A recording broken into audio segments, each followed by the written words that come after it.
మాజీ మంత్రి కొడాలి నాని ఇంటి వద్ద ఉద్రిక్తత నెలకొంది. టీడీపీ శ్రేణులు గుడివాడలోని ఆయన ఇంటి వద్ద హల్చల్ చేశారు. కొడాలి నాని ఇంటిపై కోడిగుడ్లు విసురుతూ దమ్ముంటే బయటికి రా అంటూ సవాల్ విసిరారు. ఘటనా స్థలానికి చేరుకున్న పోలీసులు టీడీపీ కార్యకర్తలను అడ్డుకొని అక్కడి నుంచి పంపించారు. పోలీసుల రాకతో తప్పించుకున్నావు, బయటకు రా, లోకేష్ ఆధ్వర్యంలో నీకు అంకుశం సినిమా చూపిస్తామంటూ వార్నింగ్ ఇచ్చారు.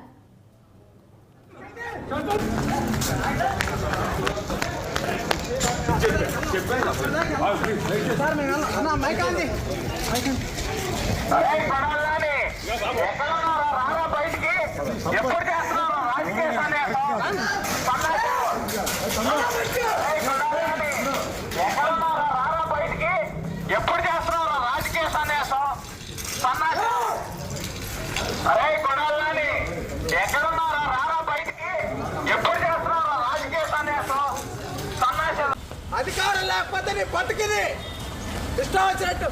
కొడాలని కే కన్వెన్షన్ లో క్యాసినోలు పెట్టినప్పుడు తెలుగుదేశం నాయకులు వస్తే ఇట్లా పెట్టి బొచ్చు బీగమన్నావు కదయా. రాయి వాళ్ళు బయటికి తమ్ముంటే రా, నీ ఇంటి ముందుకు వచ్చావు రా. ఫోన్ చేస్తా అంటే ఫోన్ కూడా ఎత్తట్లేదు. అంత భయపడి సస్తున్నాడు కొడాలని. రాజకీయ సన్యాసం చేస్తానని దాని గురించి మాట్లాడతాకు వచ్చాం మేము. మమ్మల్ని కూడా ఎలా చేయట్లా మాట్లాడటానికి వచ్చింది రాజకీయ సన్యాసం చేయి. జగన్మోహన్ రెడ్డి ఒక సైగ చేస్తేనే తెలుగుదేశం పార్టీని నామరూపాలు లేకుండా చేస్తానన్నాడు ప్రగల్భాలు పలికినటువంటి కొడాలని.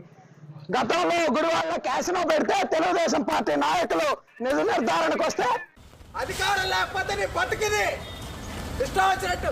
కొడాలని కే కన్వెన్షన్ లో